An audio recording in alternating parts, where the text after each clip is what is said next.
So this Net Mundial meeting in 2014, I was telling you, that happened after the revelations from Edward Snowden, and there was an increased interest from the multi-stakeholder community to drive some particular tangible change on how the decisions were made. So that was an important reference, and it's going to be important in the years after.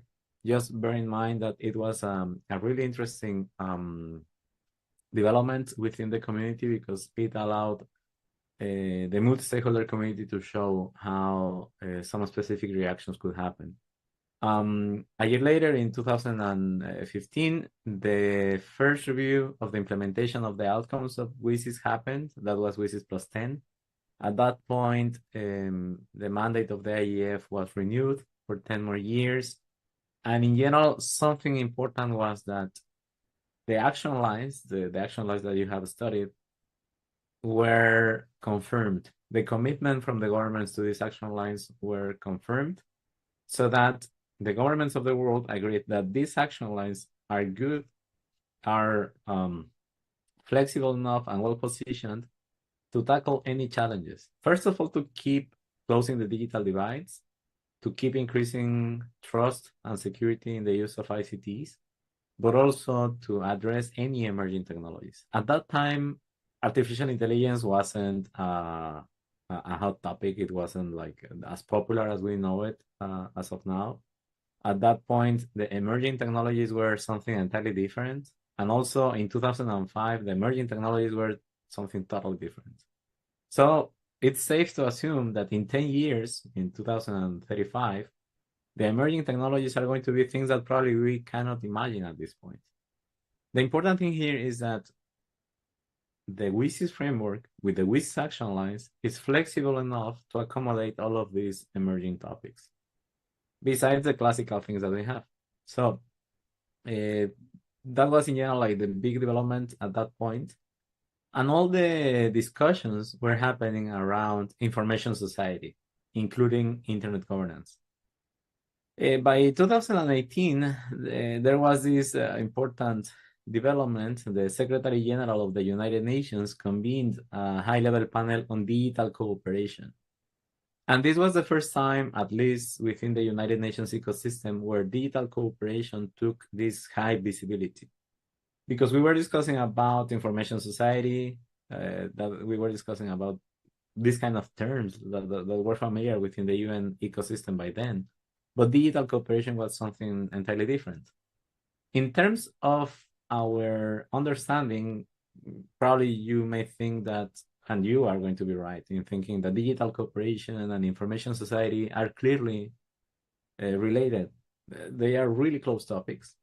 But in terms of diplomacy and in terms of intergovernmental agreements, every time that you use a new term, it's a new opportunity for governments to have a battle among them on how to interpret that term and how to govern the terms of reference of that item.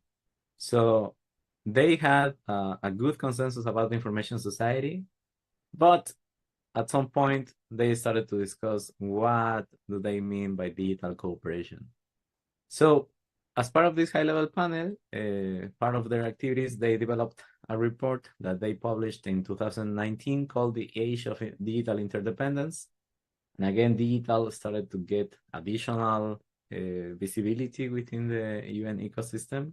And particularly in 2020, in the context of the COVID-19 pandemic and different geopolitical tensions, the Secretary General published the roadmap for digital cooperation.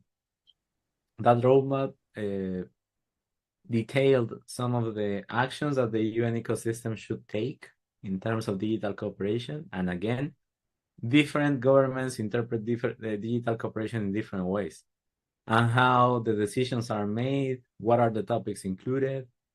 Everything is up for definition. In line with that, in 2021, the Secretary General of the United Nations published a report, Our Common Agenda. And that was the first time where we were starting to talk about more and more about digital cooperation, digital development, instead of solely information society. The significance of this is that these terms, digital cooperation, digital development, digital governance, were present in the day-to-day interventions among the technical community, among the academia, the private sector, civil society, but they weren't present in the United Nations deliberations, in this kind of multilateral negotiations. It was also important because after that, in 2023, a new policy brief, it was called a Global Digital Compact. That was the first time in which it was mentioned that a Global Digital Compact was needed.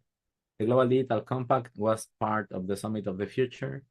It was negotiated and approved last year in the context of the United Nations as well.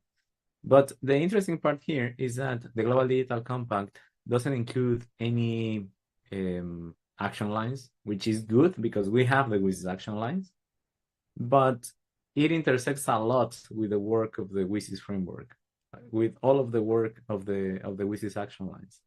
So something that I would like you to bear into consideration is that mostly the United Nations is an intergovernmental body. In that organization, only governments have a right to vote and to decide. If they consider necessary, they could ask non-governmental stakeholders, such as the Internet Society or some private sector enterprises or civil society representatives, but they are not forced to do so. So this is an important tension between how the things and decisions are made within the internet community and how the decisions are made among governments. Because, for instance, the way that the internet standards are defined is through open processes where anyone can participate. Governments, private companies, technical community organizations, universities, regular users. You only need to have the understanding, the technical knowledge to participate in the discussions, but nobody prevents you from participating or presenting a new version of the protocols. And the deliberations happen publicly. And once the standards are approved, or once the standards are agreed upon, it's up to anyone to use them or to ignore them. But in the United Nations, it's up to the governments to decide what to put in these resolutions and what to do after, which is a strong collision with what we do within the technical community, within the internet community. So what is happening this year? This year we have this WSIS+20 review. I'm pretty sure the leadership of our chapter has already shared with you all of this context, but I just wanted to put that into perspective. What's going to happen after this WSIS+20 review? We don't know yet because the document is still being negotiated by governments. They are going to have a round of negotiations Thursday and Friday next week, and if necessary, on November 24. And there are some governments who are willing to hear from their communities about what would be the best position for them to vote, but some others are not consulting anyone. So we don't know how they are going to vote. We don't know what are the suggestions that they are planning to have in the document. We don't know if their proposals are going to be related to keeping these conditions for the internet to be open, globally connected, trustworthy, and secure for everyone, or if they are going to argue for more control from the government. That's why this process is important. Now, what is happening in terms of the process? I have always thought that these multilateral intergovernmental processes are way too complex. So we put together this indicative timeline with what is happening during the year. There are some specific items here in green, which are like the formal parts of the process. First of all, in March, the United Nations decided the modalities of the process. That meant who were to have a say, how to make the reviews, how to make the decisions. So it was agreed that only governments were to decide what the text is going to be. And in April, and they were to consult other stakeholders. And in April, they appointed the ambassadors from Kenya and Albania to the UN for them to be the co-facilitators of this process. These two ambassadors are driving the negotiations, gathering the governments together to try to define a common set of language to approve in December. So the 15th and 16th of December in New York, they are going to convene this WSIS+20 high-level meeting, in which they are hoping to adopt an outcome document. This is going to be a high-level outcome document. That document is going to contain, we hope, the renewal of the mandate of the IEF. We believe that it should contain a commitment to keep the WSIS action lines valid and useful for the future, and also some other opportunities to keep creating a capacity, to keep creating opportunities to develop financial mechanisms to promote development, actions to promote security and trust in the use of ICTs, but most importantly, to integrate within the WSIS framework the emerging technologies, including artificial intelligence. So if you recall, I was telling you that in 2015, the WSIS+10 review decided that the WSIS action lines were fit for purpose, were okay to tackle what in 2015 were emerging technologies. And well, at that point, we weren't talking about artificial intelligence. So the idea, and hopefully this outcome document is going to contain, again, reference to emerging technologies, whatever that means. At this point, it's artificial intelligence. There are some people talking about quantum computing, for instance, but we don't know what are going to be the emerging technologies in 10 years or in 5, because technology is progressing really quickly. So that's what we are expecting to see in the outcome document. But to arrive to that outcome document, the co-facilitators released on 20 June something called the elements paper. That was an initial document where these two ambassadors gathered the views from different governments, from different organizations in the internet ecosystem about what should be the topics to focus this review on. After that, those elements paper, they published something called the Zero Draft, which was the very initial version of what the outcome document is going to look like. And they accepted in both cases written contributions. We organized some open door sessions with our community to gather their views, because we are submitting these written contributions, suggesting which words to change, which words to keep, because at that level, we understand that words matter. So, for instance, if they are proposing to refer to the management of internet critical infrastructure, that's a term that we don't want to see in an outcome document of this level, because it's way too operative for a high-level declaration, and because those technical details are usually defined among the technical community, among the internet community. So what is going to happen from now on? Today is 14th of November. Just this morning in New York, the co-facilitators organized a consultation. They are gathering views from different stakeholders about the first revision of their document. And they are planning to have a second revision at the beginning of December, just to have the final version in middle December. Then what's going to happen? Well, we would like to see, as I mentioned, a renewed commitment on the WSIS action lines, a better way of reporting the progress that different organizations are making to achieve the WSIS vision. And then part of what we've done in the ecosystem is reporting year after year the progress that different organizations are making towards the WSIS vision. So we have talked about this process. You have had discussions about the WSIS action lines, all of them, the 11. But then when these intergovernmental organizations are asking about the progress made in achieving this vision, what are they asking for? And this is an example. This is the report that we submitted to the Commission on Science and Technology for Development. We submitted that just this month. And this is the report on the progress that we have made in implementing the WSIS action lines. And you are going to recognize many of these actions because your chapter is working on them, because you have known from other chapters how they are working or benefiting from some of these actions. So for instance, first of all, we have the WSIS action line C1. And I intentionally didn't prepare a slide with all of this because I just want to show you this is the actual document that we submitted to the Commission on Science and Technology for Development. This is the document that the governments are going to read in terms of what we are doing, all of us in the ecosystem, to achieve the WSIS vision. So the WSIS action line, the first WSIS action line, the role of public governance authorities and all the stakeholders in the promotion of ICTs for development.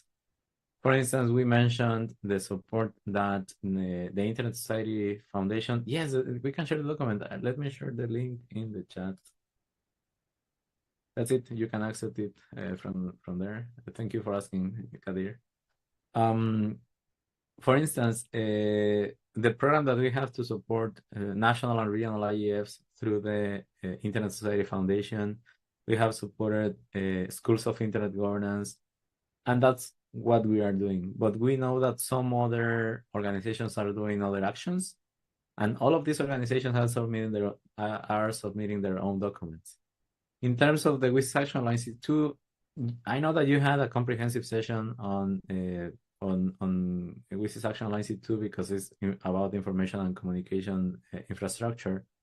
But for instance, the kind of progress that we are reporting is the process on community-centered connectivity, that we have awarded some grants to community-centered connectivity projects, but also we have also gave away some grants to deploy internet exchange points across the world, including some peering events. Probably you are familiar with AFPIV, with different efforts in the internet ecosystem, but also with mapping the infrastructure referring to fiber optic or measuring the internet. I don't know if you are familiar with our Pulse platform. That's the platform where we have indicators about the availability and in general health of the internet. There are news if there are shutdowns in any country, if there are things happening with the internet infrastructure. So that's what we are referring as well in this contribution in terms of C2. So again, and thank you, Victor, for sharing the Pulse platform in the chat. Again, this is a kind of impact that we are delivering across the ecosystem. So we have some other contributions. I would like also to stop a little bit. If you have comments in the chat or questions, please feel free to drop them in the chat about this document or about the presentation that I shared earlier. Feel free to drop those in the chat. So for instance, for the WSIS action line number 3, C3, access to information and knowledge, we have a program in the foundation called Strengthening Communities, Improving Lives and Livelihoods, in which we promote some grants regarding capacity building. We have deployed specific projects, 11 specific projects in 6 countries. We keep working with different partners across the ecosystem in order to keep increasing the access to information and knowledge.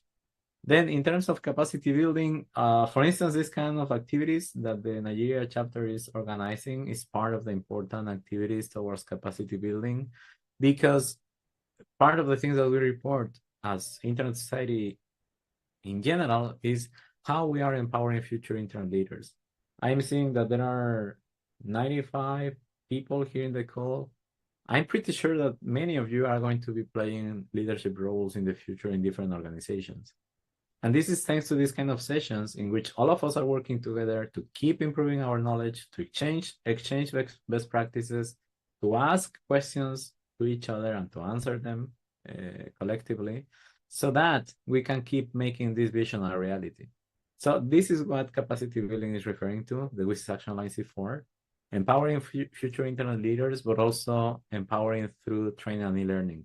We have this training and e-learning platform that you're well acquainted to, but also we are working with government officials in charge of developing policies so that they can understand, for instance, how the Internet Engineering Task Force is organizing their work around internet standards. So this is the progress related to the first four action lines, but building confidence and security in the use of ICTs is one that is particularly important. Something that we've seen is that in previous years, in this multi-annual mapping, in 2005, when the initial phase of the World Summit on the Information Society happened, the internet was, yes, it was a known technology in general, but there was a lot of people across the world that weren't familiar with how to use it, or we didn't have as much of applications as we have now. A lot of services didn't rely on the internet. 10 years later, in 2015, during the WSIS+20 review, we saw that the internet acquired an increased importance in terms of ubiquity, connectivity, but also that more and more services and applications relied on the internet. And in general, the perception was that the internet was good and that there were some challenges, but that the community was able to tackle them together and with good opportunity. At this point in 2025, something that we've seen is that increasingly more and more people are not trusting on the internet. Not necessarily on the connection of more than 70,000 networks, but about the effects of some of these applications. And we understand, we are aware of these tensions, we are aware of these challenges, but we believe that the only way forward is by enabling more opportunities and empowering more people, not through cutting access to the internet. We believe that the internet is a force for good in society. That's part of our mission and our understanding.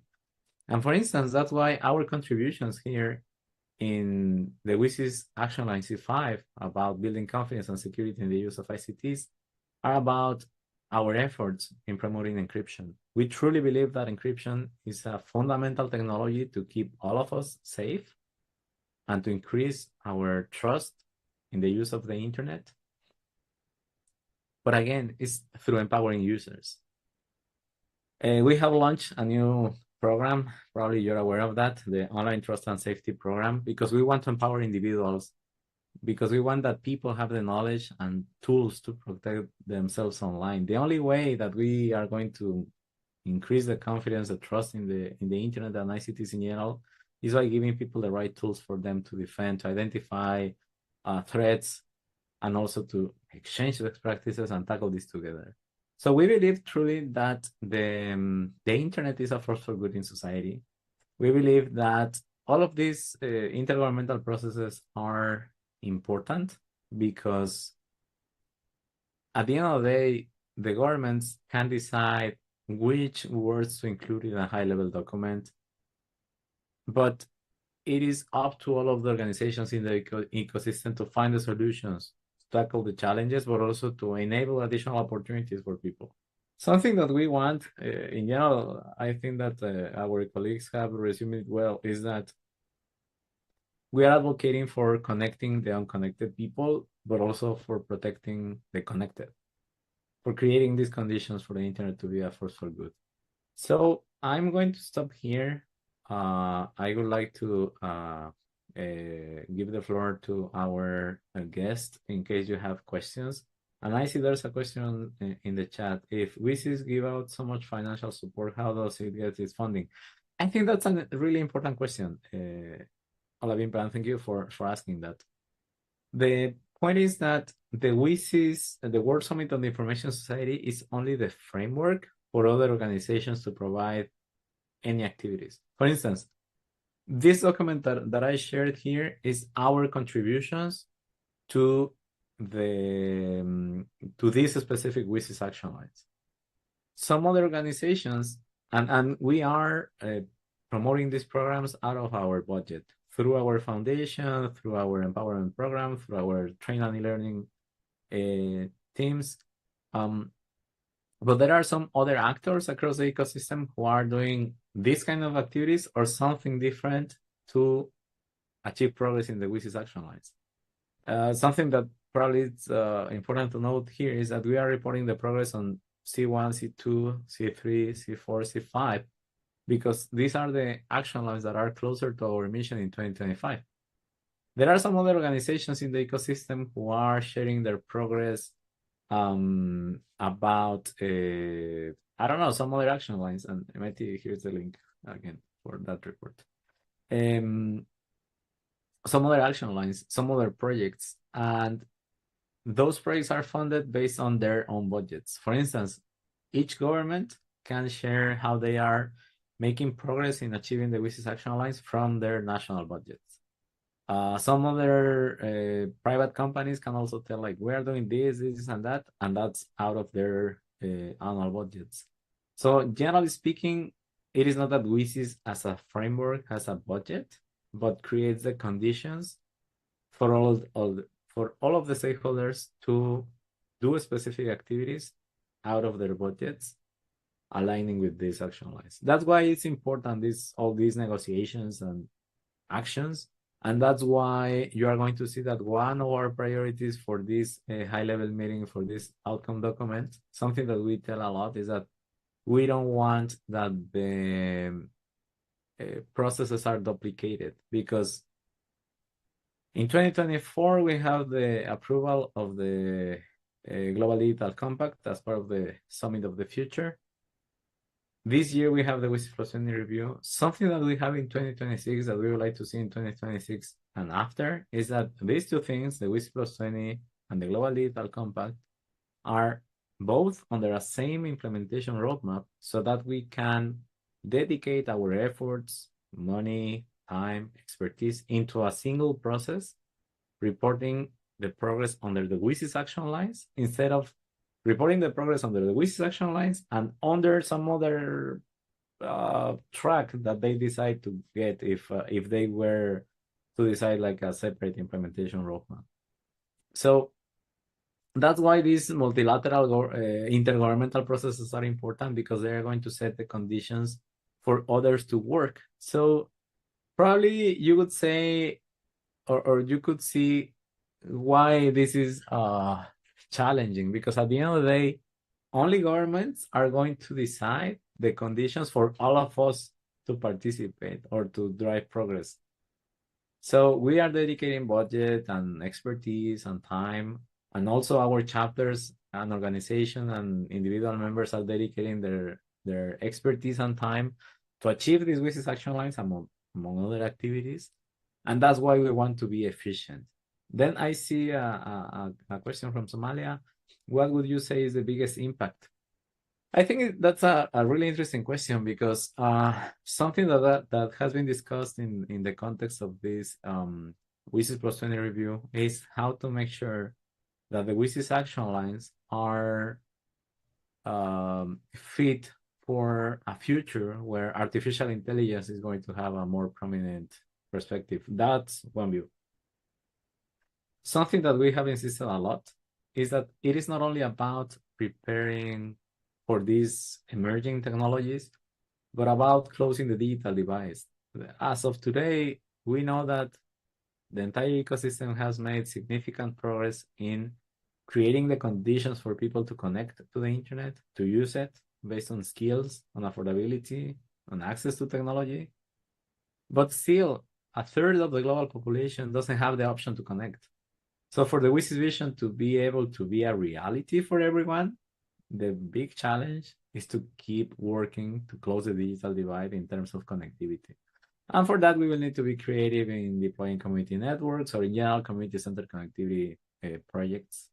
So one of the biggest impacts, I would say, is that the community across sectors, across stakeholders, have managed to connect 2/3 of the global population. And that's not a small feat. That's really, really important. But we need to do more.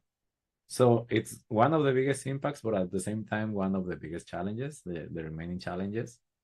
The other is this lack of trust in the internet. something. That's why our 2030 strategy is also identifying that as one of our main challenges to revert by 2030. That's why you are going to see, for instance, our action plan. Our action plan for 2026 is going to be focused still on online trust and safety. That's why it's one of our newer programs, because we want to keep working with our community, with other partners in the ecosystem, governments, other technical community, private sector, civil society, but of course with our community mainly, to revert this lack of trust on the internet. That's one of the biggest challenges. If we manage to bridge the digital divide, to increase the trust and safety on the internet, then that's going to be one of the biggest impacts when this review keeps delivering results across the years. How often do you report success stories? Is asking Lawrence. I think that's a really good question. There are two things. Even though the government can decide on this process, can decide on what actions to take, that doesn't mean that we are going to do only what the government want. So this yearly report on the implementation of the WSIS outcomes is presented every year to the Commission on Science and Technology for Development. This is a formal report, but that doesn't mean that we cannot publish our own success stories. So something that we also do is publishing them as we see that some projects are coming to an end. For instance, if a new internet exchange point is deployed, then we can go interview the community, publish a nice piece about that, showing the impact of our community in driving that change. Every time that we complete a community-centered connectivity project, every time that we organize a campaign in favor of the encryption, every time that we manage to revert a shutdown in collaboration with other partners. So we can tell these stories on our website through our social media accounts, but these formal reports are submitted yearly to the Commission on Science and Technology for Development. Of course, there are some other reports that we submit to different other bodies depending on their timing, but in general, this happen like every year. Then Victoria is asking, you said the government has the final say. Isn't this a strategic way to stifle the internet space? How do we change this narrative? That's an amazing question. Thank you very much. I think that there are many interpretations behind and why the governments make these choices. But the thing is, this process is formally, the World Summit on the Information Society, these initial two phases in 2003 and 2005, were because the governments were thinking, well, we have a new millennium. What are we going to do with different things in the world, in different sectors and topics? So they have these summits on climate topic, on nuclear weapons, on different things, and they suddenly say, "Oh, information society, ICTs, let's get a World Summit," and they started getting these discussions. The thing is that the governments only know how to interact within the United Nations. That's their usual way of doing things. So every time that the governments want to arrange anything, they go to their usual places. International diplomacy, multilateral spaces, let's discuss among us. In 2003 and 2005, different sectors of the community, the Internet Society included, advocated for a different way of doing things if they were to make decisions about the Internet. It's been a long, long road on trying to share with them that on the internet, we do things differently, that we do things openly, in collaboration, with participation from everyone. It hasn't been easy. We have had some progress. For instance, the fact that my colleague Mona Gabala provided some remarks during a consultation this morning to the ambassadors driving the process, that's part of the things that have been opening for us. I'm also going to share this website with you, and then I'll go to the other questions. The fact that we are able to submit all of these contributions, for instance, these other remarks in another consultation, analysis to the documents that we have submitted, is because we are trying to make the governments understand that even though they are used to make these decisions among only them, on the internet community, we do things differently. And that's why you are going to see this endorsement opportunities like, hey, we put together this analysis about this multilateral document. If your chapter or you individually believe that this analysis is important, add your name, and then we can tell them like, hey, by the way, this is not only the staff, but it's a global force behind this position, behind saying to you that the decisions concerning to the internet should be made in the open, in collaboration, in the way that we know that happens on the internet. So it's a good opportunity to keep pushing for that. And thank you for that very good question. Mohammed is asking if ISOC is a non-governmental organization. Yes, we are a public charity. We receive donations all the time, contributions from people, from companies. And in fact, our end of year campaign for donations is open. And we have the generous donation of a donor who is going to duplicate the contributions made by people. So if anyone donates, I don't know, $2, then that person is going to donate $2 and then we are going to receive 4. That generous donor is FinServe, one of the pioneers who developed a couple of the most internet protocols, the most important internet protocols. So FinServe is duplicating the donations from people. Lawrence, recently there has been an increase in internet shutdowns in various countries, and this is a way to actually shrink civic space. What can we do to put an end to the internet shutdown, knowing it has a negative impact on the citizens? I think that's a really good question, and thank you for noticing that. Earlier in the chat, Victor shared the country report from Nigeria. And in general, we use polls as a way for us to show them like what's the impact of shutdowns, what's the impact of having an increased connectivity in the country, better infrastructure, and the reduction of shutdowns or the conditions for shutdowns. Something that we've seen is that in general, there are 2 ways of trying to avoid shutdowns. This is a profile for Nigeria.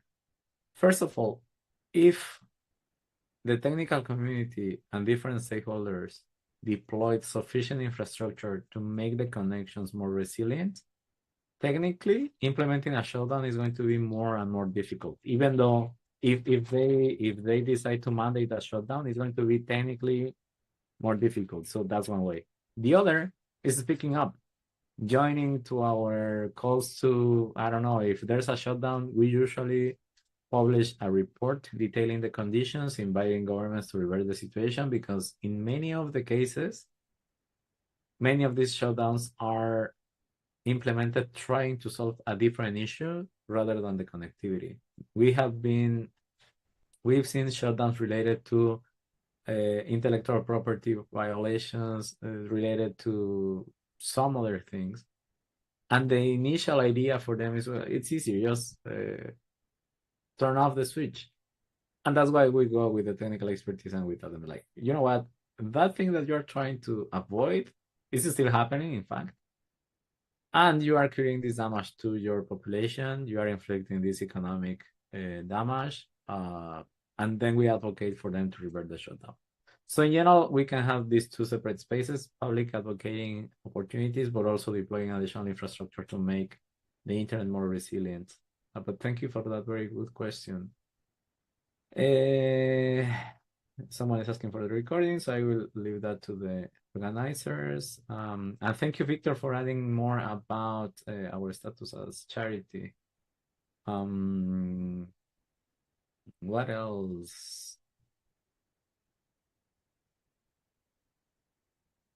Olavim is asking, do ALSs participate, make presentation during WSIS meeting, and how do they indicate their interest before the meetings? That's a good question. I presume you are referring to ALSs in the terms of the ICANN structure, at large structures, if I'm interpreting that correctly, Olavimpe. If that's the case, can you just write yes or no in the chat? Yes, okay, thank you. For those who are not familiar with that, at-large structures are part of the at-large constituency within ICANN. ICANN is a really close organization, part of the technical community. We are different organizations, but we work a lot together. In general, the co-facilitators of the process, and I'm going to share the link here as well for the WSIS+20 review. For instance, these consultations that happened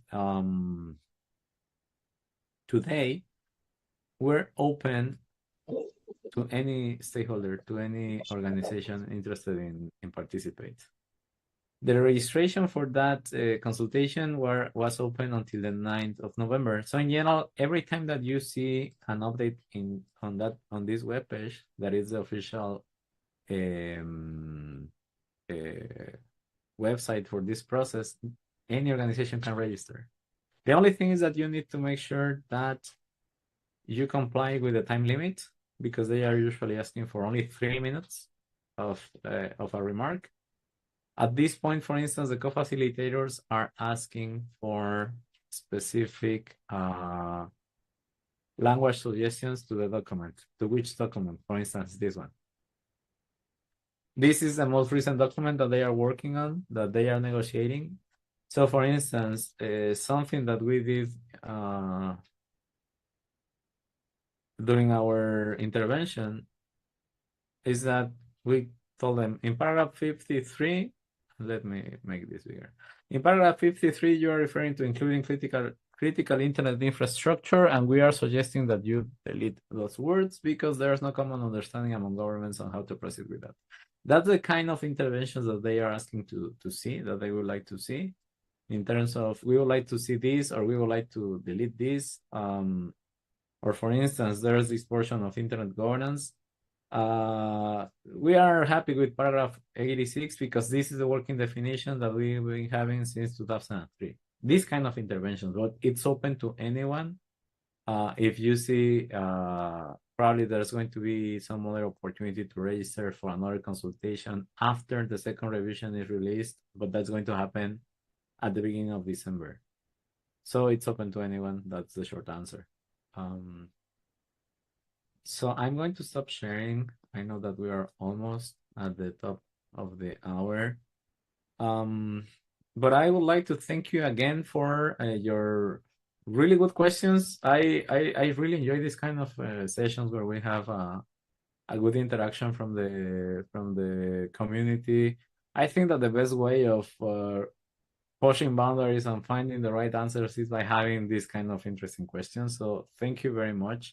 Also, I'm going to share here my email in the chat in case you would like to reach out if you have additional questions. If later in the process you are curious about any specific topic, just send me an email. We can jump on a Zoom call quickly, or I can provide the right links to the specific documents. But you can also do that through our Nigeria chapter. We have a really good collaboration with our chapter there. I cannot thank you enough for all the efforts that you are making to create change at the local level, which is the important change. You are the ones knowing the conditions in your country, in your communities, and that's where the real change happens, in the local community. So thank you very much for your continuous efforts. We couldn't be as recognized in the international ecosystem if it weren't for our global community. That's the only way in which we can have a global force. So thank you very much. And I'll answer that question in the chat. Thank you very much. All right. Thank you very much, Israel Rosa. We really appreciate this presentation. And as a matter of fact, you have demystified so many things. And I love the way you answer all those questions. Thank you very much. I think it was an eye-opener to our cohort and, of course,